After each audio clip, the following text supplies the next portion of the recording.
जी का आशीर्वाद मिल गया है, आश्वासन मिल गया है कि आप ठीक हो जाएंगे। भभूति चढ़ा देना, ठीक है। हरी जी मिर्च खा जी लेना या ओम जी ओम जी ओम भैया जी ओम जी ओम जी ओम। साधु का बहुत मार्गदर्शन बहुत ले लें, साधु का नहीं नहीं मार्गदर्शन ले लें। नहीं दादू नहीं, जो नजदीक है ये उनसे दादू, संपर्क करेंगे ही। ये जो है ना, ये दादू की वजह से ही हो गया है वो, क्योंकि उनकी क्लास उन्होंने अच्छे से की, तभी उनको हुआ है ये। इसीलिए मैंने कहा है कि ये अकड़न जकड़न उन्हीं की है, मगर मैंने कहा नहीं था। अब आप फिर से दादू के पास जाने को कह रहे हैं।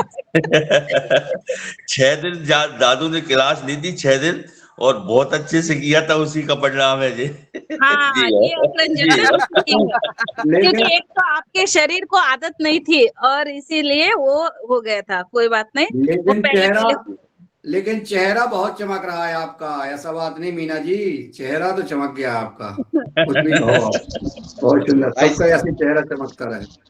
मेरा क्या साहब, है, सीधा हाथ ये बखे पे दर्द कर रहा है बहुत ज्यादा, और बायां पैर ये घुटने पे बैठने, ऊपर भी पालक की मार के ही नहीं बैठने दे रहा वो, तो मैं तो लंबे पैर करके बैठा हूँ, और जो ही अपने आसन प्राणायाम वगैरह किए मैंने बस। नहीं तो और ये हुआ कैसे? ये कारण ये क्या हुआ?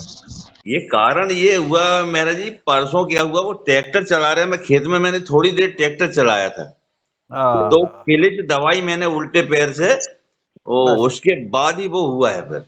बिल्कुल बिल्कुल, ये हो गया, सही है। ये तो वो कमर नस इतनी दबी, नस ही दबी है, नस है वो, समझ में आ रही पूरी, तो सही वो हो नस जाएगा। ही परेशान कर रही, बस और कुछ नहीं। हल्का हल्का हल्का सूक्ष्म व्यायाम करते रहना, रुकना नहीं, हो जाएगा सही। जी अब मैं डॉक्टर भीखम सिंह चौहान जी को बुला लूं। जी जी जी, बुलाइए जी। सभी को सुप्रभात, वंदन। और गुप्ता जी का बहुत शानदार कार्यक्रम लगता है, क्योंकि ये जो योग कराते हैं, ऐसा लगता है कि ये हमारे युवा हमारे साथ में पूरे जोश से सबको आनंदित कर देते हैं। बहुत सुंदर रहा आज का योग सत्र।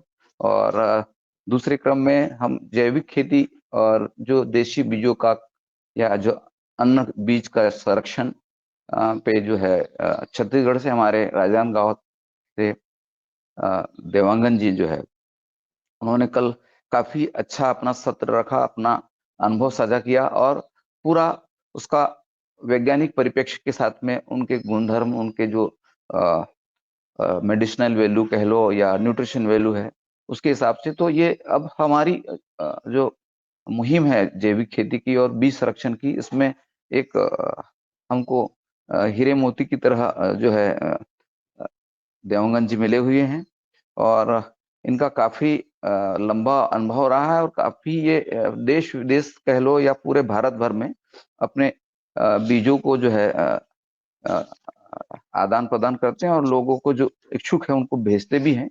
अभी इनसे जो हमने बीज लिया था, वो उनकी लिस्ट मेरे पास है, तो वो 130 करीब वैरायटी हमने इनसे लिया है। और हम यहाँ बालाघाट जिले में भी प्रत्येक किसान को एक एक वैरायटी दे करके ये बीज संरक्षण संवर्धन का कार्य निरंतर कर रहे हैं।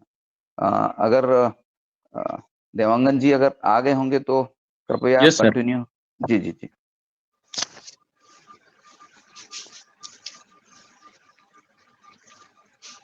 स्टार्ट करूं सर? जी जी जी बिल्कुल, स्वागत है ठीक आपका, है, स्वागत है, बिल्कुल। यस, सबको मेरा नमस्कार।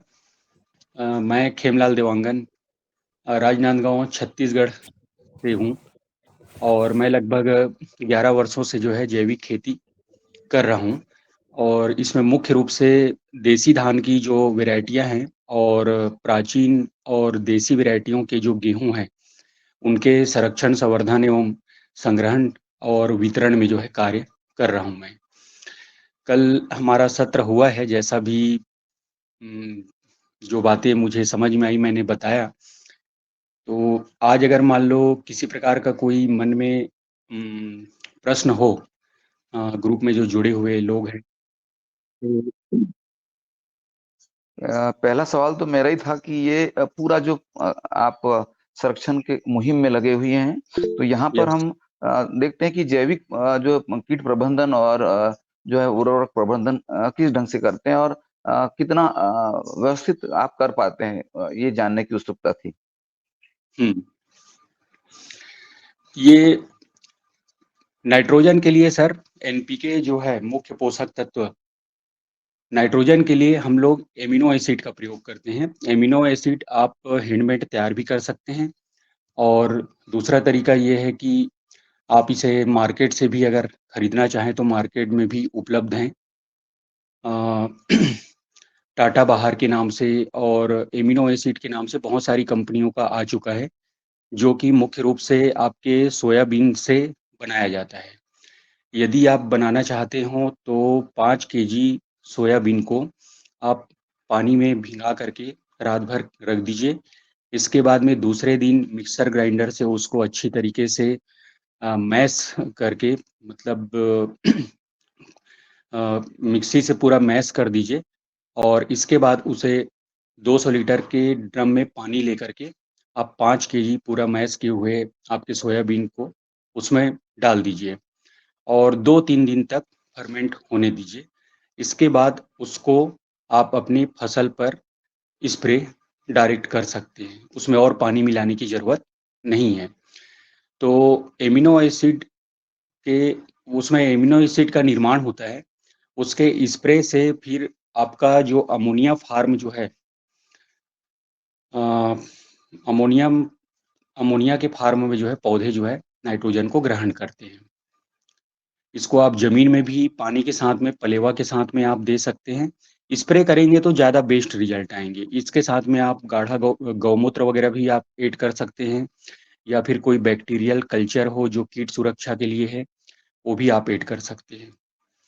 तो इस तरह से नाइट्रोजन की पूर्ति के लिए आप एमिनो एसिड वगैरह का इस्तेमाल कर सकते हैं, या फिर आपका जो सरसों की खली है, सरसों की खली को आप 200 लीटर के ड्रम में आप डुबा करके 10 किलो रख दीजिए, और इसका जो ऊपर का जो पानी होता है, उस पानी का स्प्रे आप लगा सकते हैं। उसमें आप नीम की खली, करंज की खली, अरंड की खली इत्यादि भी मिक्स कर सकते हैं, जो कि आपकी कीट सुरक्षा के लिए भी उपयोग में आ जाएगा।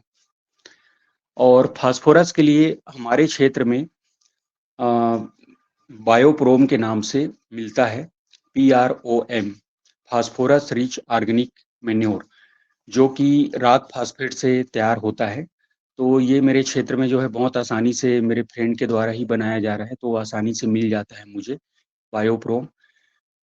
तो उसका उपयोग मैं DAP की जगह करता हूँ, और राक फास्फेट और single super phosphate, rock phosphate जिसको बोलते हैं, और ट्रिपल डबल जो सिंगल फास्फेट आते हैं, उनके लिए उनकी जगह पर आप सिंगल राक फास्फेट का भी उपयोग कर सकते हैं। हालांकि प्रोम जो है राक फास्फेट से ही बनता है, बट राक फास्फेट का जो पाउडर फॉर्म होता है, जिसको किसी भी प्रकार का कोई भी चीज ऐड नहीं रहता है, उसको हम सिंगल सुपर फास्फेट के स्थान पर भी उपयोग कर सकते हैं, जिसे लाल मिट्टी भी बोलते हैं। तो ये हुई फास्फोरस के लिए। और पोटेशियम की पूर्ति के लिए हमारे छत्तीसगढ़ क्षेत्र में जो शक्कर के कारखाने हैं, वहाँ पर जो वेस्ट निकल रहा है, जिसको मोलेसिस के नाम से जाना जाता है, जो कि कारखाने के लिए वेस्ट पदार्थ है, मतलब उनको फेंकना होता है। उस मोलेसिस में 14.5% पोटेशियम तत्व पाया जाता है। तो वो उसे मोलेसिस को सुखाने के बाद में ग्रेनुअल फॉर्म में कन्वर्ट करके, पैकिंग करके बायोपोटास के नाम पर जो है उसको सेल आउट कर रहे हैं, तो वो हम उपयोग में ला रहे हैं। और ये केवल मैं अपने मन से ही उपयोग में ला रहा हूँ, ऐसा नहीं है। समझिए कि इंदिरा गांधी कृषि विश्वविद्यालय के जो साइंटिस्ट हैं, गजेंद्र चंद्राकर जी, जो स्वयं एक साइंटिस्ट हैं और खेती भी करते हैं, तो उन्होंने भी वहाँ से खरीदा है, इसकी जानकारी हमें लगी, तब हम वहाँ से जो है 2 टन माल मंगवाए थे। तो इस तरह से एनपीके के लिए आप ये सब चीज़ें उपयोग कर सकते हैं, और कुछ चीज़ें आप नाइट्रोजन के लिए, और बहुत सारे सोर्स हैं नाइट्रोजन के लिए। जैसे कि एक ग्लैरिसीडिया का पौधा आता है, जिसको गिरी पुष्प का पौधा कहते हैं, उसकी डंठल, पत्तियों, जड़, तना, सारी चीज़ों में नाइट्रोजन तत्व जो है पाए जाते हैं। तो उसको आप वेस्ट डिकम्पोजर के कल्चर या गौमूत्र में जो है उसकी पत्तियों को, डंठलों को गला करके, या फिर उसका अर्क निकाल करके आप पौधे पर स्प्रे कर सकते हैं। वो नाइट्रोजन की पूर्ति में जो है काफ़ी सहायक होता है। और एमिनो एसिड के लिए मैं बता रहा था, अभी एक चीज़ और मेरे को ध्यान आ रहा है, मोरिंगा का जो पत्ता होता है, उसको भी आप एमिनो एसिड में कन्वर्ट कर सकते हैं। जिन पेड़-पौधों की पत्तियों में प्रोटीन की मात्रा सबसे ज़्यादा पाई जाती है, जैसे मैंने अभी आपको बताया कि मोरिंगा का जो पत्ता है और आपका ग्लैरिसीडिया है, इसी प्रकार के अन्य और पौधे हैं जिनमें प्रोटीन की मात्रा भरपूर पाई जाती है। प्रोटीन ही कन्वर्ट होकर के आपका एमिनो एसिड और बहुत सारे एमिनो एसिड के रूप हैं, उसमें वो कन्वर्ट हो जाते हैं। इसके बाद में वो अमोनिया फॉर्म में जो है पौधों को प्राप्त होता है। ऐसी थोड़ी बहुत मुझे जानकारी है, एकदम गहरी जानकारी इसमें नहीं है, मतलब वो किस फॉर्म में कब कैसे कन्वर्ट होता है। तो नाइट्रोजन के लिए तो बहुत सारे सोर्स हैं मतलब इसको देने के लिए। और आपका माइक्रोन्यूट्रिएंट की जो पूर्ति करनी है, सूक्ष्म पोषक तत्व, तो उसके लिए आप ताराचंद बेल जी का जो भस्म रसायन आता है सूक्ष्म पोषक तत्वों का, वो आप डायरेक्ट खरीद सकते हैं, या स्वयं बनाना हो तो उनका भस्म रसायन बनाने का एक किट आता है, उनके पास में एक सिस्टम है, तो उसके लिए आपको जो भस्म रसायन बनाना है जिन चीज़ों की, जिन तत्वों की आपके खेत में ज़रूरत है, तो ऐसे तत्वों को आप मार्केट से पंसारी की दुकान या जड़ी-बूटी दुकान में बहुत आसानी से मिल जाता है। जैसे कि आपका नीलत होता है, फिटकरी है, सेंधा नमक है। इनमें कई प्रकार के ऐसे तत्व हैं, जो भरपूर मात्रा में पाए जाते हैं। जैसे आपका सुहागा है, उसमें बोरान तत्व जो है भरपूर मात्रा में होता है, और आपका फिटकरी है, उसमें फिटकरी जो है पानी के पृष्ठ तनाव को तोड़ने के काम आता है, अभी मुझे एकदम से ध्यान नहीं आ रहा है। इसी प्रकार के जो लवण आते हैं, उन लवण को एक छोटा-सा मिट्टी का जो गुंडी मिलेगा, उस गुंडी में डाल करके उसको धीमी आँच में एयर टाइट बंद करके धीमी आँच में जो है जलाना है। तो अंदर जल करके वो पूरा लवण जो है भस्म में परिवर्तित हो जाता है। फिर उस भस्म का प्रयोग पानी में घोल करके आप सूक्ष्म पोषक तत्वों की पूर्ति करने के लिए कर सकते हैं। इसके अलावा यदि भस्म रसायन बनाने में अगर कहीं कोई दिक्कत आ रही है या समय नहीं मिल पा रहा है, तो आप एक दूसरा तरीका है कि आप जो मार्केट में मिलने वाले जो माइक्रोन्यूट्रिएंट हैं, 4-5 प्रकार के जो माइक्रोन्यूट्रिएंट मार्केट में 5 केजी के पैकेट में जो मिलते हैं, उसे आप ला करके गोबर की थोड़ी-सी नमी युक्त सड़ी हुई खाद में आप मिला करके 4-5 दिन के लिए अच्छे से मिला करके उसको ढक करके रख दीजिए। वो पूरी तरह से डिकम्पोज़ होकर के गोबर के जो जीवाणु हैं वो डिकम्पोज़ कर देंगे उनको, और वो गोबर में पूरी तरह से जो है मैश हो जाएगा। इसके बाद में उसका उपयोग आप खेत में डायरेक्ट छिड़क करके कर सकते हैं। इस प्रकार से आप मतलब किसी केमिकल वाली चीज़ को बायो में आप परिवर्तित भी कर सकते हैं, गोबर की खाद के माध्यम से। अगर इसको और ज़्यादा दिन तक अगर रख सके गोबर की खाद में मिलाने के बाद, तो और ज़्यादा बेटर होगा। और समय की कमी है, तो आप कम से कम 3-4 दिन तो आपको रखना होगा। और कीट सुरक्षा की बात करें, फफूंद सुरक्षा की बात करें, तो फफूंद के लिए मैं बता रहा हूँ मैं, अगर आपके घर में देसी गौ माता है, तो उसके गाय का जो कच्चा दूध होता है, वो कच्चा दूध आप 10-11 बजे के पहले तक, मतलब बहुत तेज धूप ना हो, आपका दूध जो है खट्टा ना हो, उससे पहले उस कच्चे दूध को आप एक स्प्रेयर पंप में आधा लीटर, या दूध की मात्रा अगर कम है तो उसकी मात्रा थोड़ा-सा कम-ज़्यादा आप कर सकते हैं, और आधा लीटर प्रति पंप मिला करके आप किसी भी पौधे पर स्प्रे कर दीजिए। वो प्रोटीन की पूर्ति करने में भी सहायक है, जो एमिनो एसिड की ज़रूरत अपने को पड़ रही है पौधे को देने के लिए। साथ ही वो किसी भी प्रकार का कोई फंगस हो, उसको भी वो दूर करने में सहायक है वो। बीज उपचार तो हम गाय के देसी गाय के जो गौ माता है, उसकी कच्चे दूध का ही उपयोग हम बीज उपचार में करते हैं, किसी भी बीज का बीज उपचार करना हो। उसके अलावा अपने पास में और क्या मटेरियल हैं, बैक्टीरियल, फंगल डिसीज के लिए हम क्या चीज़ डालेंगे वो हम बाद में ऐड करते हैं। बट सबसे पहला हमारा जो है दूध से बीज उपचार करते हैं, क्योंकि उसमें ऐसी जानकारी लगी है कि कुछ साइंटिस्टों का कहना है कि उसमें एक फार्मेलिन तत्व होता है जो कि बीज को जर्मिनेट करने के लिए, अंकुरित करने के लिए प्रेरित करता है। तो जो बीज जर्मिनेशन में लेट आएंगे या जर्मिनेशन धीमी गति से होगा, वो भी जो है जर्मिनेट हो जाते हैं। इस प्रकार से आपको पूरे 100% बीज का जर्मिनेशन प्राप्त हो जाएगा। तो इस प्रकार से दूध का उपयोग आप फंगस रोग दूर करने के लिए कर सकते हैं। दूध से बनी हुई जो छाछ है, उसमें आप 1 लीटर में कम से कम 50 ग्राम गुड़ डाल करके उसको एयर टाइट पैक करके मिट्टी की हांडी में ज़मीन में गड़ा करके रख दीजिए 2-3 दिन के लिए। इसके बाद में फिर उसका स्प्रे भी आप कर सकते हैं। और ये मट्ठा या छाछ जिसको बोलते हैं, ये नाइट्रोजन की पूर्ति करने में भी सहायक है थोड़ी-सी मात्रा में। इस पर एक पेपर में छपा हुआ था, ये इंदिरा गांधी कृषि विश्वविद्यालय के किसी वैज्ञानिक ने इस पर रिसर्च किया था। तो ये नाइट्रोजन की पूर्ति करने में भी सहायक है और साथ ही फंगस रोग इत्यादि को रोकने में सहायक है। और दूसरा, ये आपकी खेत में बैक्टीरियल गतिविधियों को बढ़ाने में काफ़ी ज़्यादा सहायक है, क्योंकि इसमें लैक्टोबैसिलस जो जीवाणु होता है, वो खेत के लिए काफ़ी फायदेमंद होता है।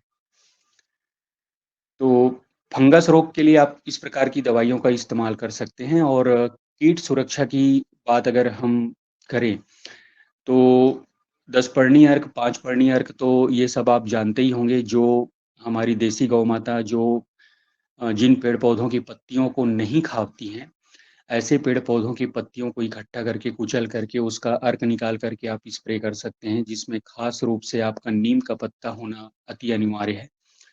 और इसके अलावा अ, आप यदि बैक्टीरियल प्रोडक्ट में जाना चाहते हैं, तो 2-3 ऐसे बहुत ही नामी प्रोडक्ट हैं, जैसे ब्यूवेरिया बासियाना, जो कि लगभग एक अकेला प्रोडक्ट जो है 200 से लेकर के 300 प्रकार के कीटों को, हानिकारक कीटों को जो है सुरक्षित करने में सहायक होता है। अ, इसी प्रकार से मेटाराइजियम एनिसोप्ली आती है दूसरे क्रम में। और तीसरे क्रम में आपका वर्टिसिलियम लेकानी वायरस है। ये बैक्टीरिया वायरस नाम लेने पे तो बहुत ही डर टाइप का भी लगता है। शुरुआत में हमें भी डर लगता था, इसको हम कैसे छुए, कैसे डालें, हमारा जो स्प्रे पंप है उसमें हम कैसे डालेंगे, हमारे हाथ पे लगेगा। बट वो इंसानों को उतना नुकसान नहीं पहुंचाता। आपके जो नाजुक अंग है, जैसे आँख, कान, मुँह, है ना? इसमें जाना नहीं चाहिए, और वो काम करने के बाद में आप साबुन से हाथ धो लें, तो आप पूरी तरह से सुरक्षित रहेंगे। तो इनका उपयोग आप जो है बहुत से प्रकार के जो कीट हैं उसके लिए आप कर सकते हैं। और बैक्टीरियल प्रोडक्ट में बहुत सारी चीज़ें और भी आती हैं, जैसे कि बेसिलस थुरनजेसिस है, ये खास करके आपके स्टेम बोरर को रोकने में बहुत ज़्यादा सहायक है।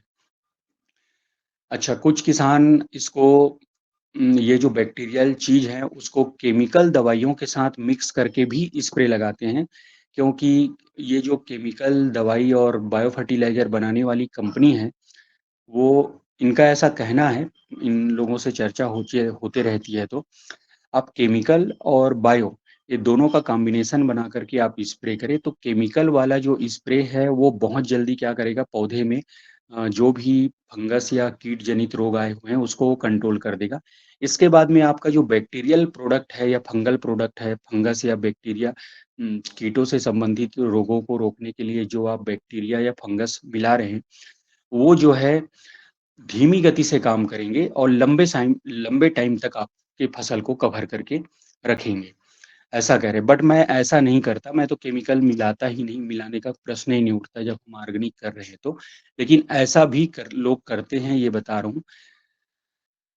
और ये आपका बैक्टीरियल प्रोडक्ट में बता रहा था, ये माइकोराइजा के बारे में भी आप जानते होंगे। माइकोराइजा ये जड़ बढ़ाने में काफ़ी सहायक होता है। ये पौधे की जड़ से लग जाता है और पौधे से कार्बोहाइड्रेट प्राप्त करता है, ये उसका भोजन हो गया।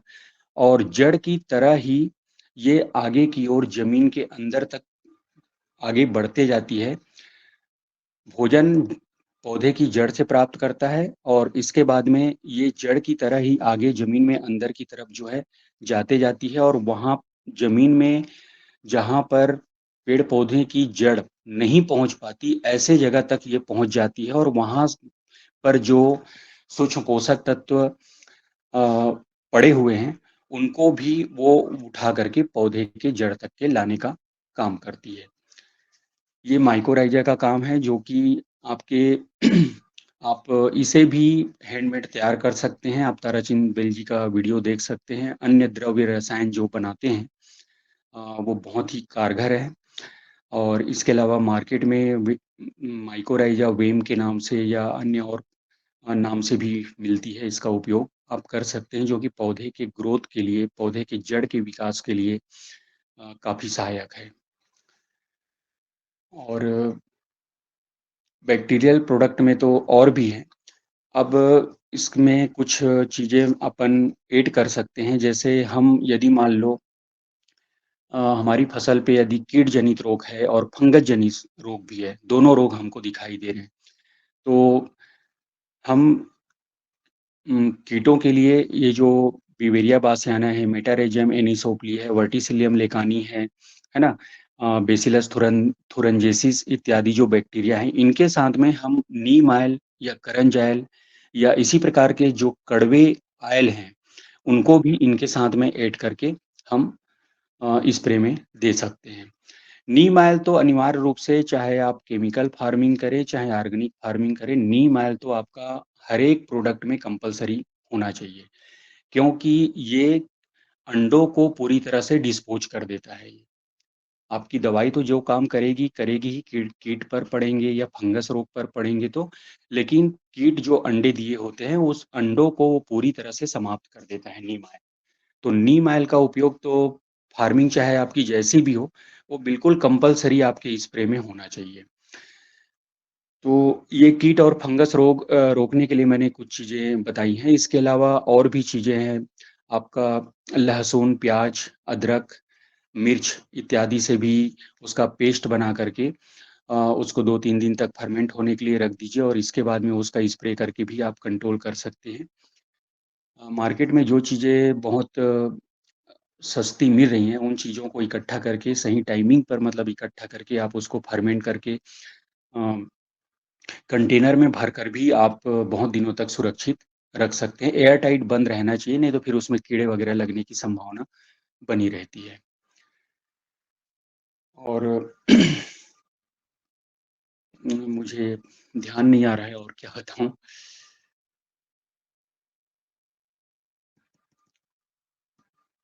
जैव रसायन के संबंध में थोड़ी जानकारी दीजिए। हाँ, ये एंजाइम और ताराचंद हाँ, एंजाइम और उत्प्रेरक के बारे जैव रसायन जो है आपके क्षेत्र में जो भी चीज़ें मतलब खाने-पीने वाली, जो हम खाने-पीने में उपयोग करते हैं या गौ माता खाती है या हम खाते हैं, ऐसी कोई भी चीज़ हो, आपका लौकी हो, करेला हो या बेल का फल हो या नींबू हो या आपका जामुन हो या जाम हो, कोई भी फल या फूल जो आपके क्षेत्र में किसी सीज़न में बहुत अत्यधिक उत्पादन होने के कारण से बहुत सस्ते में मिलना लगता है, तो उस दौरान आप क्या करें कि उन चीज़ों को आप पूरा इकट्ठा करके ले आएँ। उनके छिलके को अगर हम नहीं खाते हैं, तो छिलका उतार करके बाकी चीज़ों को आप 10 लीटर पानी लीजिए और 3 किलो आपका मटेरियल होना चाहिए और 1 किलो गुड़ उसमें डाल करके आप पूरा एयर टाइट बंद करके रख दीजिए। ये लगभग 45 दिन में आपके स्प्रे के लायक तैयार हो जाता है और इसको पूरी तरह से फर्मेंट होने के लिए और डिकम्पोज़ होने के लिए लगभग 90 दिन की ज़रूरत पड़ती है। 90 दिन तक के आप पूरे कंटेनर को बंद करके आप रख दीजिए।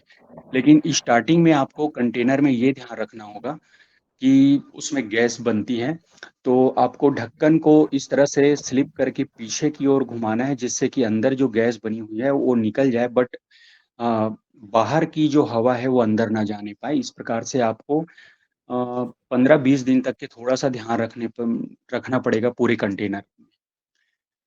और ये 90 दिन में जब तैयार हो जाएगा तो ये पूरी तरह से उसमें जो जिस मटेरियल से आपने बनाया हुआ है वो पूरी तरह से डिकम्पोज हो जाएगा। इसके बाद में फिर इसका उपयोग आप स्प्रे में आवश्यकता अनुसार, फसल अगर छोटे हैं तो 1 से 2 ml तक आप लीजिए, और फसल वयस्क हो गए हैं, बड़े हो गए हैं, तो आप 5 ml तक प्रति लीटर पानी में घोल करके इसको डायरेक्ट स्प्रे कर सकते हैं।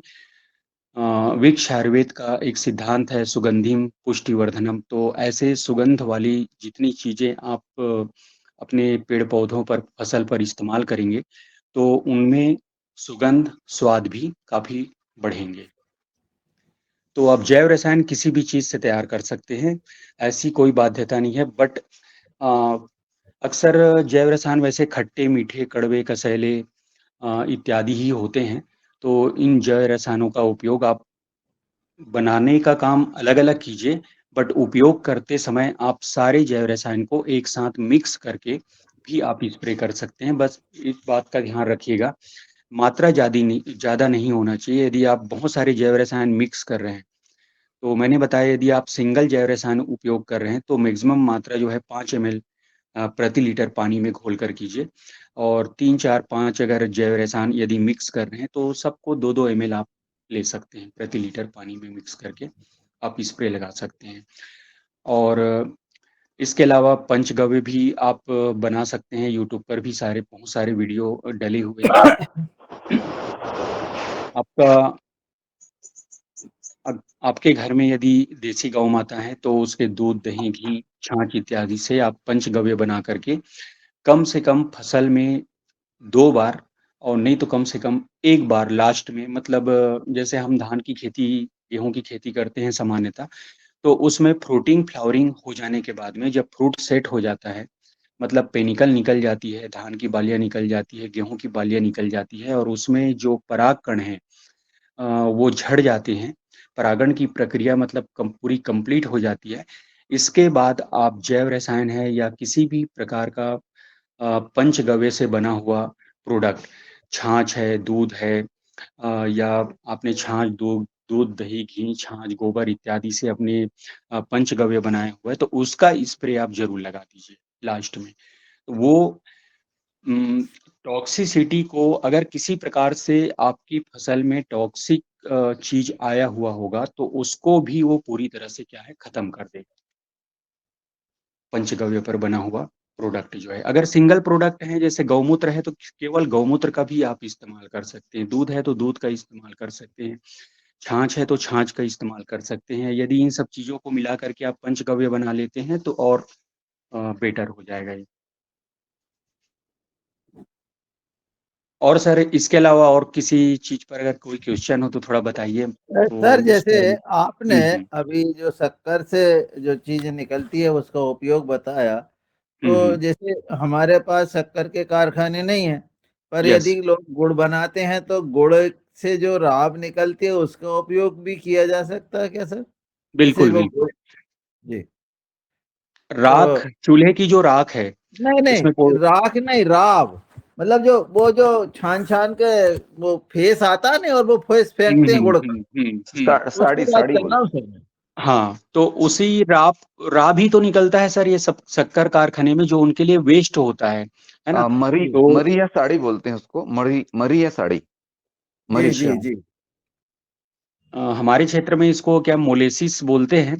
वो गुड़ की तरह ही कार्य करता है। वैसे हम लोग जितने बैक्टीरियल प्रोडक्ट हैं उसको मल्टीप्लाई करने के लिए हम मोलेसिस का ही उपयोग करते हैं, क्योंकि गुड़ काफी महंगा पड़ता है। हम मोलेसिस खरीद करके ले आते हैं, वो लिक्विड फॉर्म में होता है, जी मतलब गुड़ जैसे पिघल जाता है ना बरसात में, वो उसी टाइप का जी ही दिखता है, वैसे ही गुण होते हैं, वैसा ही सुगंध होता है।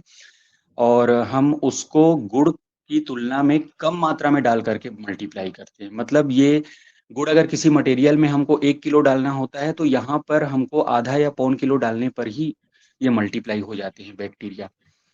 और उसी मोलेसिस को सुखाने के बाद में ग्रेनुअल फार्म में कन्वर्ट करके पैकिंग करके बायोपोटास के नाम पे जो है यहाँ पर सेल कर रहे हैं। तो ये पिछले साल ही हमको उपलब्ध हो पाया है। तो इसके पहले की बात बताऊं, यदि आपको मोलेसिस से बना हुआ बायोपोटास नहीं मिल रहा है तो राप का उपयोग आप डायरेक्ट खेत में जो है छिड़क करके कर दीजिए, वो ज़्यादा बेटर रहेगा। उसमें बैक्टीरियल गतिविधियां आपके खेत में बढ़ जाएगी, जो बैक्टीरिया है वो मल्टीप्लाई भी होने शुरू हो जाएंगे, क्योंकि मीठापन तो जरूर होगा उस राब में। जी जी हाँ, तो खेत में डायरेक्ट अगर बेसल डोज में ही अगर मिला करके डाल दे तो ज़्यादा अच्छा रिजल्ट मिलेगा, मेरा जहाँ तक ख्याल है। जी। तो अच्छा, सर यदि मान लो ये बायोपोटास जो मोलेसिस से बनता है वो हमारे क्षेत्र में मिल रहा है तो मैं उपयोग कर रहा हूँ, और ये सब चीज़ें हर क्षेत्र में उपलब्धता भी नहीं है। तो ये सब चीज़ें अगर नहीं मिल रही हैं तो कुछ चीज़ें या कुछ ऐसे पेड़ पौधे हैं जिनमें पोटास की मात्रा काफ़ी अधिक मात्रा में होती है।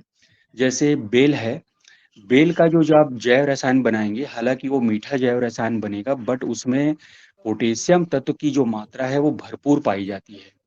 इसी प्रकार से आपने सुना होगा गर्मियों में अक्सर फागुन के महीने में होली के टाइम ही पलास का जो फूल है वो काफी मात्रा में पेड़ पौधों में लग जाते हैं।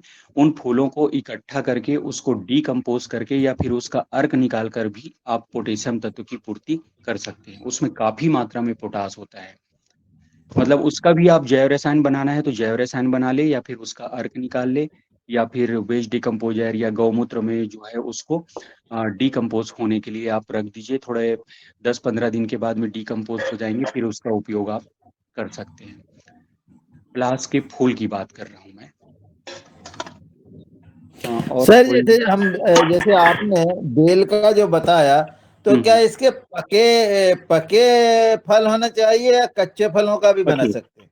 पके फल सर, फल अगर मान लो आप कोई भी ले रहे हैं तो वो कम से कम पका हुआ हो, मीठापन आ जाए या उस खट्टापन का स्वाद रहना चाहिए, पका हुआ हो तो ज्यादा बेटर है। जी जी जी सर। आदरणीय रमेश चंद्र मीना जी सर आगे संचालन करिएगा। जी ओम। अब मैं यस सर। आदरणीय तुलाराम जी को बुलाता हूं कि वो अपने प्रश्न करें। जी ओम। जी ओम, धन्यवाद, सदन को प्रणाम। अतिथि महोदय, आपने ताराचंद बेल जी का नाम लिया तो मैं उनका एक प्रोडक्ट बनाते हैं वो भट्टी खाद। तो बर्मी कंपोस्ट के साथ में अपना जो रासायनिक खाद है उसको मिला के बनाया जाता है, और भट्टी वो बर्मी कंपोस्ट 3 गुना मिलाया जाता है, रासायनिक खाद 1 गुना मिलाया जाता है। जैसे 50 किलो रासायनिक खाद, उसमें 150 किलो बर्मी कंपोस्ट मिलाया जाता है, और उसमें नमी भी नमी युक्त होना चाहिए। अगर वो सूखा है तो उसमें पानी डाल के नमी की जाती है और 10 दिन रखा जाता है उसको ढक के। हाँ। तो सर वो उसमें नमी आ जाती है, फिर वो बोएंगे कैसे उसमें? वो सीड ड्रिल में तो वो निकलेगा नहीं। थोड़ा सा क्लियर कर दें प्लीज। उसको छिड़कने में दिक्कत आएगी, मतलब वो नमी ज्यादा होने की वजह से गीला हो जाएगा, ये कहना चाह हाँ रहे सर, हैं। वो सीड ड्रिल में अगर अपन मिलाएंगे ना गेहूं के साथ में, तो फिर वो बोनी नहीं हो पाएगी उसकी। ये थोड़ा सा तो क्लियर कर दें प्लीज। गेहूं के बीज को आप अलग से ही बुआई कर दे तो ज्यादा बेटर रहेगा। बल्कि जो ये गोबर में तैयार किया हुआ जो खाद है ना, इस पे आप जी चाहें तो राख वगैरह की व्यवस्था करके राख आप डाल सकते हैं इसमें, जिससे उसमें नमी को क्या कर लेगा, सोख लेगा, और उसको फिर आसानी से आप छिड़क सकते हैं। सर जैसे उसको हम छिड़क किसी जी बोलिए। हाँ बोलिए सर। अगर उसको खेत में छिड़क देंगे तो वो गेहूं के दाने के पास या किसी भी अनाज के पास अगर पड़ेगा, तो इसमें जो फास्फोरस रहता है बताते, वो मूव भी नहीं रहता। वो तो चलेगा नहीं, जहां पड़ जाएगा वहां पर पड़ा रहेगा। जब तक उसकी जड़ के पास नहीं जाएगा तो फसल नहीं पाएगी। फिर उसके लिए क्या करेंगे आप? माइकोराइजा सबसे बेस्ट विकल्प है सर, जड़ के विकास के लिए माइकोराइजा। ताराचंद बेल जी का नाम लिए तो आपको बता रहा हूँ, वो अन्य द्रव्य रसायन बनाते हैं। जी उसके बारे में अगर कुछ जानकारी चाहिए तो मैं अन्य द्रव्य रसायन कैसे बनाया जाता है ये भी बता सकता हूँ मैं। जी बता दीजिए। या मार्केट में माइकोराइजा मिलते हैं अलग अलग कंपनियों के अलग अलग नाम से। तो वो माइकोराइजा का उपयोग आप बेसल डोज में स्टार्टिंग में कर दीजिए, या फिर गेहूं की फसल में अगर करना चाह रहे हैं तो आपका जो 20 दिन के बाद में फर्स्ट पानी जो लगेगा आपका, फर्स्ट हो या सेकंड पानी, 20 दिन जी जी फसल के 20 दिन के बाद में जो पानी लगेगा उसमें आप माइकोराइजा का उपयोग कर दीजिए। वो माइकोराइजा के जो फंगस है वो जड़ के साथ आसानी से जल्दी जुड़ जाते हैं, क्योंकि पौधे की जड़ से ही जुड़ता है वो मिट्टी में डिस्पोज नहीं होगा।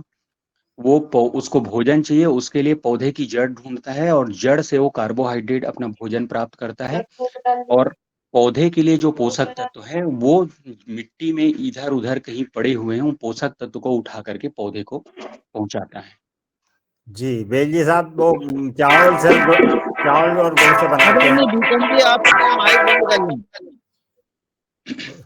बेल जी साहब चावल और गुड़ से बनाते हैं, बहुत सरल है वो, बहन हाँ बनाते हैं बहुत वो सरल है, हाँ, बहुत सरल है, अच्छा है। सस्ता है और शानदार रिजल्ट हैं उसके। जी भैया, मार्केट से धन्यवाद। जैसे आज की डेट में आप माइकोराइजा खरीदेंगे तो आपको 4 किलो या 6 किलो का पैकेट 600 जी रुपया से कम में नहीं आएगा। जी सर, धन्यवाद। मिनिमम तो आपको 400 रुपया देना ही पड़ेगा, अगर मान लो कोई लोअर कंपनी का अगर खरीद रहे हैं तब भी 400 से जी 600 रुपये तक है। और 400 से 600 रुपये से भी कम कीमत पर आपके ओनली 4-5 2-3 किलो चावल से आप माइकोराइजा तैयार कर सकते हैं, वो तो जी आपको सर, मालूम होगा।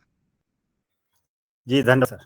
जी, आदरणीय डॉक्टर किशोर दुबे जी को मैं सादर आमंत्रित करता हूँ, वो अपने प्रश्न करें, फिर सीएम जी को। जी धन्यवाद रमेश जी। हम जो अतिथि जी ने बातें बताई और जो इन्फॉर्मेशन दी, बहुत अच्छी जानकारी है। और सर मैं समझता हूँ कि ये सब आपने डॉक्यूमेंटेड अगर किया हो तो निश्चित रूप से उसकी एक अच्छी किताब बन सकती है और वो जन जन तक पहुंचाने में हम सब लोग इकट्ठे हो सकते हैं।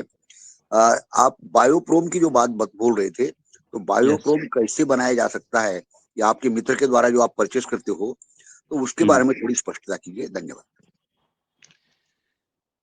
ये राजस्थान में रॉक फास्फेट मिलता है सर, चट्टाने हैं वहाँ पर, नेचुरल चट्टाने हैं, उन्हीं चट्टानों को तोड़ करके फिर क्रश करके जो है पाउडर बनाया जाता है।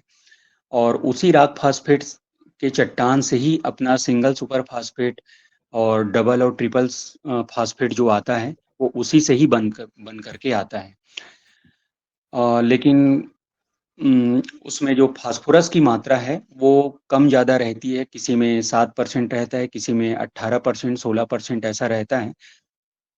तो यहाँ पर जो रॉक फास्फेट मेरा मित्र जो मंगवाता है वो राजस्थान से ही क्रश किया हुआ पूरा पाउडर फॉर्म में मंगाता है, और उस पाउडर फॉर्म में वो बहुत सारे बैक्टीरियल प्रोडक्ट ऐड करता है जो उस फास्फोरस को पूरी तरह से डिकम्पोज करके उसमें जो फास्फोरस तत्व होता है उसको वो बाहर ले आए, या फिर उसको फास्फोरस में पूरी तरह से कन्वर्ट कर दे।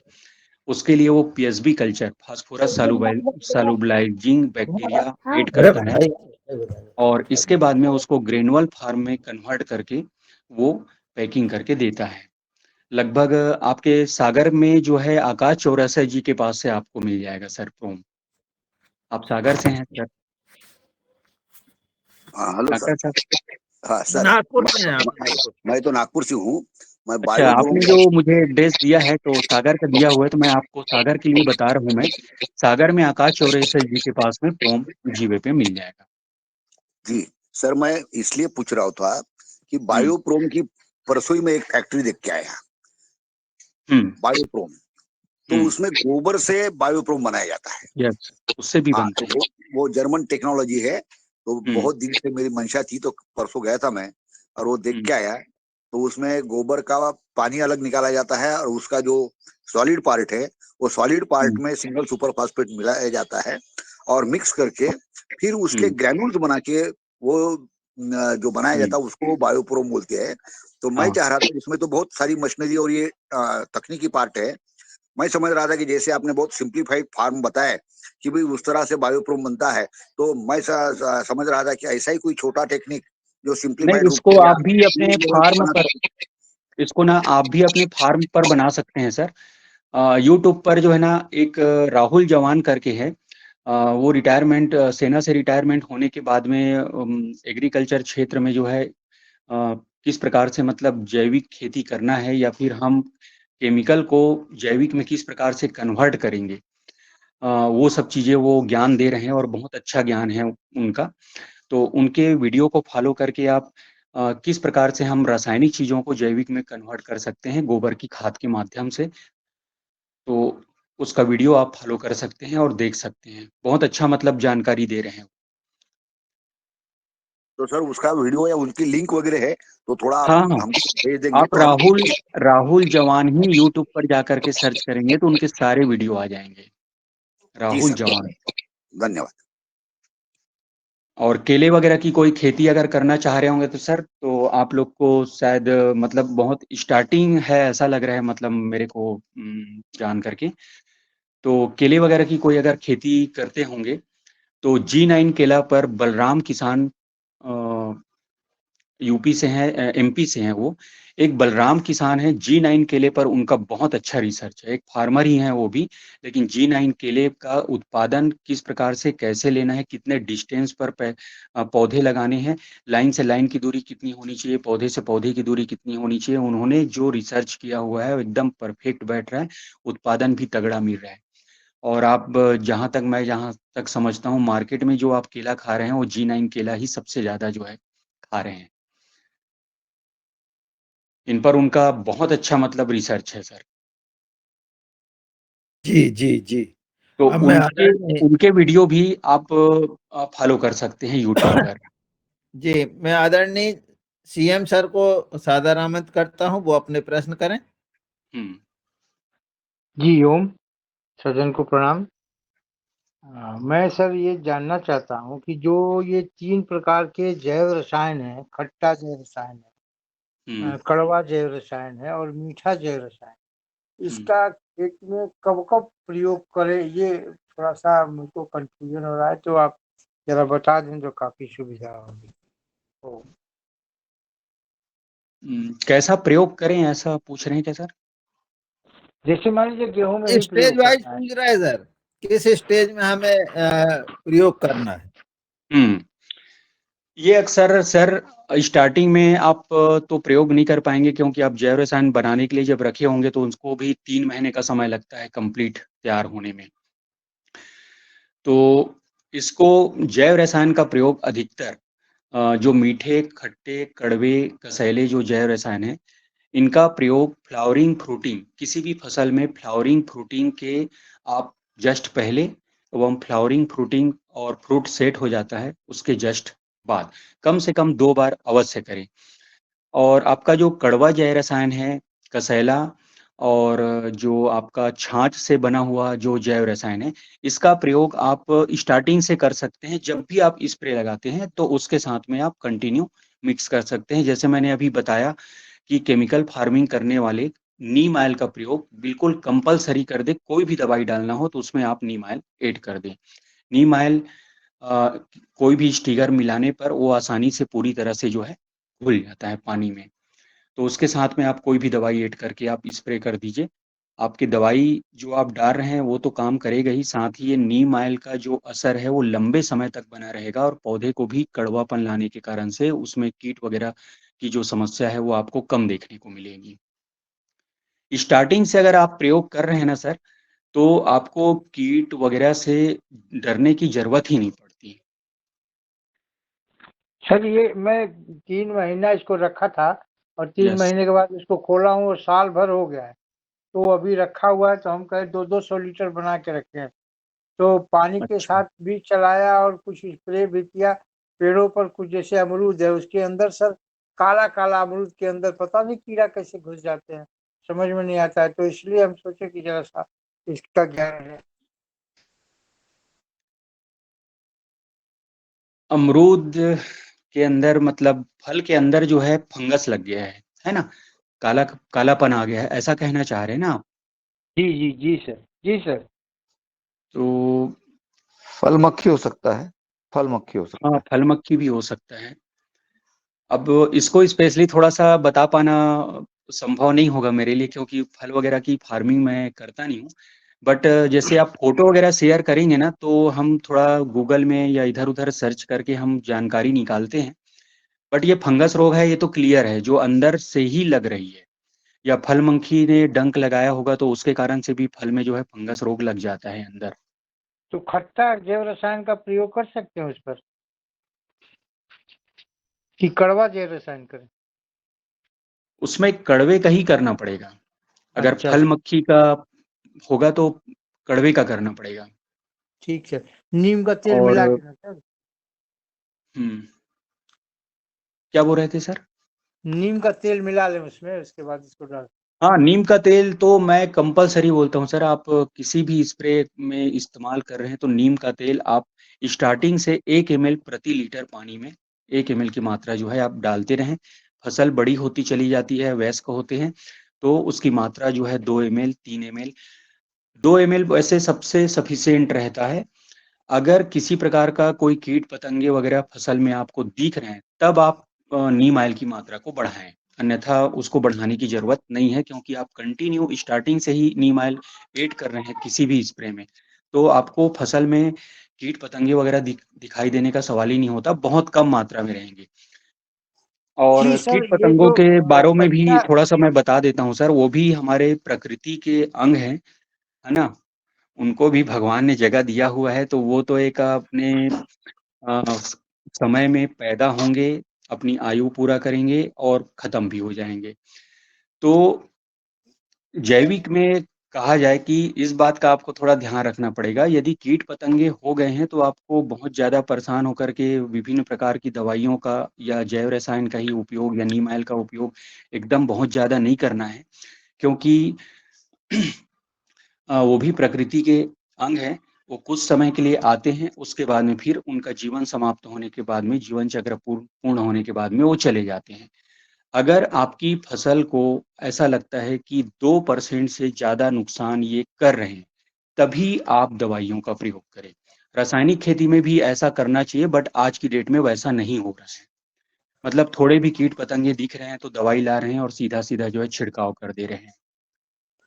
जी सर, और मेरे पास नीम का जो पिसा हुआ जो या ये जो पेरने वाले तेल होते हैं, तो वो एकदम कच्चा है, लेकिन उसको पानी क्यों मिलाने के बाद वो पंप में चलता ही नहीं है। तो उसका कुछ उपाय कर सकते हैं या कोई नीम ऑयल बाहर से ले? नीम ऑयल की जो मैं बात कर रहा हूँ, तो ये तेल की बात कर रहा हूँ, जो हम उसके निबोली से जो तेल निकालते हैं ना, सूखी वाली निबोली से, तो वैसा हम लोग निकलवा करके रखते हैं यहाँ पर हमारे हमारे पास में, क्योंकि हम लोग निबोली वगैरह जो है ना घर में यहाँ पर खरीदते हैं। मैं भी एक छोटे से गांव में रहता हूँ, तो यहाँ पर क्या होता है, जो वनोपज वगैरह निकलती है, वन में बहुत सारे जो पेड़ पौधे होते हैं, उनके जो फल फ्रूट गिरते हैं, उनको यहाँ पर कई लोग बीनते हैं, और बीनने के बाद में उसको व्यापारियों को ले जा करके सेल कर देते हैं, और फिर वहां से कुछ चीजें वो खरीद करके लाते हैं। तो जी ओम हम क्या सर, करते हैं, बहुत नीम बढ़िया। ऑयल है, करंज का जो है, उसको हम लोग स्वयं ही खरीद लेते हैं, और उसके बाद में बहुत सारा इकट्ठा हो जाने पर उसका हम ऑयल निकलवा लेते हैं। जी तो सर, ऐसा भी आप मैं कर सकते हैं अगर आपके शशिकांत जी क्षेत्र को में मिलता हो। Sir yes sir. Shashikant ji को सादर आमंत्रित पंप में करता वो हूँ, वो अपने चलता प्रश्न करें। नहीं है।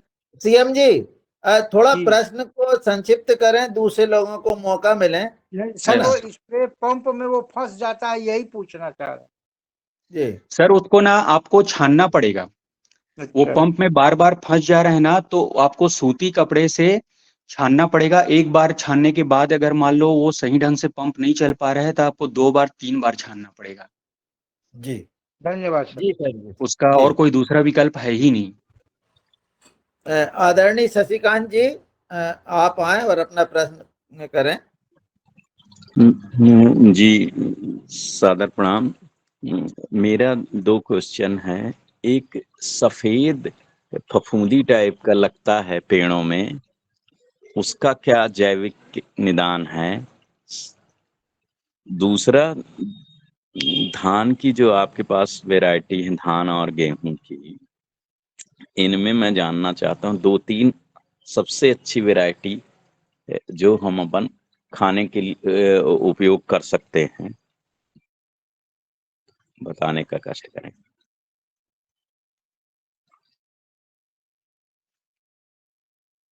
धान में तो खाने के लिए बहुत सारी वैरायटियां हैं सर। सुगंधित वैरायटी खास करके मेरा कलेक्शन में सुगंधित वैरायटी ज़्यादा है। जैसे कि आपने दुबराज का नाम सुना होगा, आपका तुलसी मंजरी है, अ, काली भोग है, जीरा फूल है, जवां फूल है, काला नमक किरण है, राम भोग है, राम जीरा है, मोहन भोग है। तो ऐसी वैरायटियों का मैंने कलेक्शन करके रखा हुआ है। उनके सीड भी मिल जाएंगे और कुछ वैरायटी जो हम ज़्यादा मात्रा में लगाते हैं उनके हम चावल भी मिल जाएंगे आपको। और खासियत ऐसा है कि जो सुगंधित वैरायटी हैं उसके तो कुछ मेडिसिनल गुण जो है मेरे को उतनी जानकारी नहीं है। कुछ इक्का-दुक्का वैरायटी हैं जिनके बारे में यूनिवर्सिटी ने रिसर्च किया हुआ है, तो उसकी जानकारी हम लोग को मिलते रहती है। तो जैसे कि आपका जो दुबराज है, मैंने कल भी चर्चा किया था, दुबराज में एंटी डायबिटिक और एंटी इन्फ्लेमेटरी गुण पाया जाता है उसके चावल में। तो वो शुगर और बॉडी में किसी प्रकार का सूजन वगैरह हो, तो उसको कंट्रोल करने में काफ़ी सहायक है। और इसी प्रकार से काला नमक किरण करके एक वैरायटी है, सुगंधित है वो भी। उसमें हाई जिंक, आयरन, प्रोटीन पाया जाता है और शुगर की मात्रा बहुत कम होती है, या लो शुगर वैरायटी का चावल है वो। और सुगंधित भी है, बहुत नरम भी है उसका चावल। और मेरी जानकारी में तो काला नमक किरण से नरम चावल कोई दूसरा है ही नहीं। जैसे कि बासमती चावल को सबसे नरम माना जाता है, बट इसका जो एमिलोज है, काला नमक किरण का एमिलोज मतलब चावल की जो नरमता है, वो सबसे ज़्यादा है काला नमक किरण की। और जी सर। मेडिसिनल वैरायटी में ये काला नमक किरण है, सुगंधित भी है और इसके चावल व्हाइट कलर का भी होता है। जी। अब मैं सर सुनील दत्त जी को सादर आमंत्रित करता हूँ। एक वो जो सफेद फंगस लगता है उसका, अच्छा, अच्छा। हुँ। वो पूरा सर वो पेड़ में अ, चल फसल कौन-सी है? जैसे आपने देखा होगा तो वो कौन-सी फसल पे पपीता ऐसा लगा हुआ में, दिखा? पपीता में है, किसी भी फसल में आ जाता है। पपीता है, हुँ, आम है, अमरूद है, इनमें ऐसे पत्ते के नीचे साइड लगता है, सफेद सफेद ऐसे रहता है बहुत सारा। हुँ। तो वो कीट जैसे हैं नहीं वो, ऊपर में एकदम रोवेदार होता है। हमारे क्षेत्र में उसको उम, मैं शब्द भूल रहा हूँ थोड़ा-सा। पाउडरी मेड्यूल है। हाँ, पाउडर मिल्ड्यू जैसा दिखता है क्या पाउडरी वो? मिल्ड्यू नहीं है वो, उसके अंदर अच्छा। एक बग रहता है, ऐसे सफेद जाला बनाए रखता है पूरे में। मिलीबग, मिलीबग, और मिलीबग। वो रस भी चूसता है और पूरा पौधे को एकदम वो कर देता है। तो मिलीबग ये बोल। ऐसे थोड़े कीट टाइप के हैं सर, ये हालाँकि फंगस भी बोलते हैं इसको। और कीड़े कीड़े का भी ये रूप होता है बोला जाए, जैसे मिलीबग वगैरह है ये। ये फंगस से उत्पन्न होते हैं, ऐसा मैंने कहीं पढ़ा या सुना है। इसके लिए कुछ नहीं है, आप एक सिंपल, अगर आपके पास में किसी भी प्रकार का कोई भी प्रोडक्ट नहीं है, तो घर में हर्बल शैम्पू है या फिर केमिकल वाला शैम्पू है, वो शैम्पू आप पानी में घोल करके सीधा थोड़ा तेज़ स्प्रे करना है। तो तेज़ स्प्रे करने पर क्या होता है, मिलीबग जैसे जो कीट होते हैं ना, इनके ऊपर जो है एक मुलायम परत होती है मोम के टाइप का, इसके कारण से वो पानी अ, लिक्विड जो है अंदर नहीं जा पाता। और कीड़ों के बारे में एक जानकारी और बता देता हूँ कि जितने भी प्रकार के कीड़े होते हैं वो, उनका नाक नहीं होता है, वो अपनी बॉडी से ऑक्सीजन को अवशोषित करते हैं, सोखते हैं और छोड़ते हैं। तो इस वजह से क्या है कि इसके बॉडी में जब ये आपका शैम्पू का स्प्रे पड़ेगा ना, तो वो अंदर जाने के कारण से वो पूरे झड़ करके नीचे गिर जाएँगे और मर भी सकते हैं। उसके साथ में आप नीम ऑयल भी ऐड कर सकते हैं अगर आपके पास में हो। और इसके अलावा आप जो मैं बिवेरिया बासियाना बता रहा हूँ, मेटाराइज़ियम एनिसोप्ली है, वर्टिसिलियम लेकानी है ना? तो इसमें कोई भी एक का भी अगर है प्रोडक्ट तो वो स्प्रे में इस्तेमाल कर सकते हैं।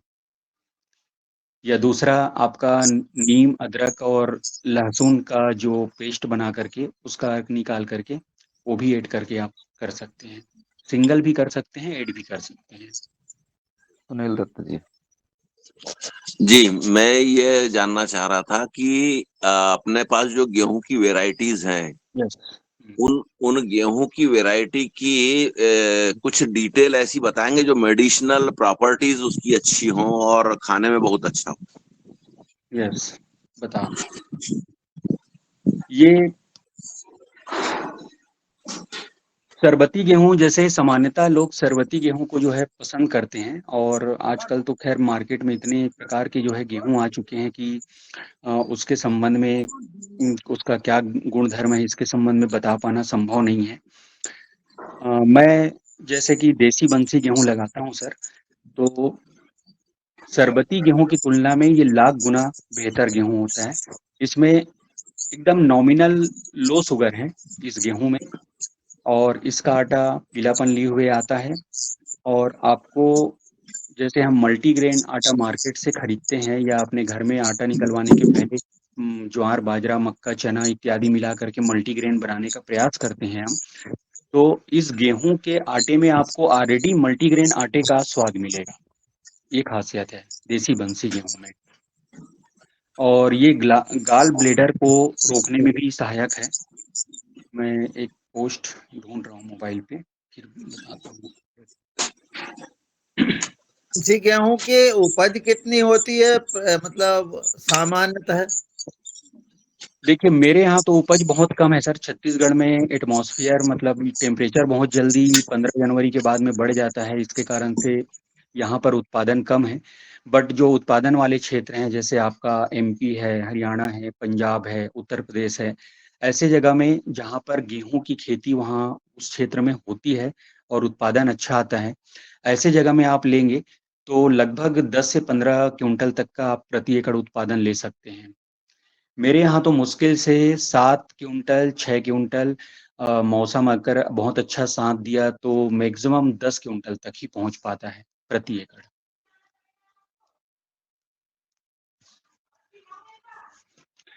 ये और इसके मैं कह अलावा रहा था, ये जो सोना मोती गेहूं है, इसका कुछ आपको मेडिसिनल प्रॉपर्टीज के बारे में जानकारी हो तो बताएं। यस, ये देसी बंसी गेहूं का मैं जो बता रहा था, ये मोटापा, मधुमेह, मेटाबॉलिज्म, अस्थमा और गाल स्टोन को रोकने में सहायक है सर। और इसका आटा चिपचिपा रहित होता है, आटा पीलापन लिए हुए होता है। इसकी रोटी, पूड़ी, पराठा आप देखेंगे तो उसकी सुंदरता देखकर ही आप बहुत आकर्षित हो जाएंगे रोटी की। बट एक चीज मैं और लास्ट में बताऊंगा सर, ये इसी संबंध में। मेरे को थोड़ा सा 5 मिनट का बस का समय दीजिएगा, अभी चर्चा हम जारी रखते हैं जो विषय हमारा चल रहा है उस पे। तो इसका आटे में मतलब पीलापन आता है और बहुत आकर्षक दिखता है, मतलब आपको बेसन का आटे से बनी हुई रोटी हम खा रहे हैं क्या, ऐसा आपको एहसास होगा। और सोना मोती गेहूं की बात करें तो सोना मोती गेहूं जो है ग्लूटेन फ्री होता है। जैसे मैदा का जो आटा है, खींचने पर उसमें एक लार बनता है, तार बनती है, तो ये सोना मोती जो गेहूं है उसमें तार बिल्कुल नहीं बनेगी, वो ऐसा खींचने पर टूट जाएगी। तो ग्लूटेन की मात्रा इसमें समझिए कि बहुत ही कम है, 2-4-5% के आसपास है, जिसके कारण से पेट से संबंधित जैसे कुछ बीमारियां हैं, जैसे कि गैस है, एसिडिटी है और कब्जियत इत्यादि है, वो रोटी खाने से ही ठीक हो जाता है। और इसमें अन्य गेहूं की तुलना में आपका 40% प्रोटीन की मात्रा अधिक है, और अन्य गेहूं की तुलना में इसमें 267% मिनरल्स पाए जाते हैं। और ये जो है आपका लो ग्लूटेन होने की वजह से इसको डायबिटिक, हार्ट, बीपी वाले जो पेशेंट हैं उसका उपयोग जो है कर सकते हैं, उनके लिए काफी फायदेमंद रहेगा। जी ओम सर, अब हमारा समय पूर्ण हो रहा है, तो आपसे हम क्षमा चाहेंगे सर, आप थोड़ा 5 मिनट और ले रहे थे फिर भी हाँ, तो सर अभी तो समय हो गया है, सूचना आ गई है, तो ठीक हम ठीक। करते हैं सर। और सर ठीक है। और हम आपसे और एक निवेदन करते हैं कि यदि आप शनिवार को हमारी इस कक्षा में जुड़ेंगे तो ये जो बैक्टीरिया और फंगस पे बहुत सूक्ष्म वैज्ञानिक आदरणीय संतोष चौहान जी जुड़ते हैं, आप भी उस समय जुड़ेंगे तो आपका अनुभव भी और उनका अनुभव भी मिल करके और एक नई चीज मिलेगी। तो हम बस इतना आग्रह करते हैं। जी ओम। और ठीक है सर।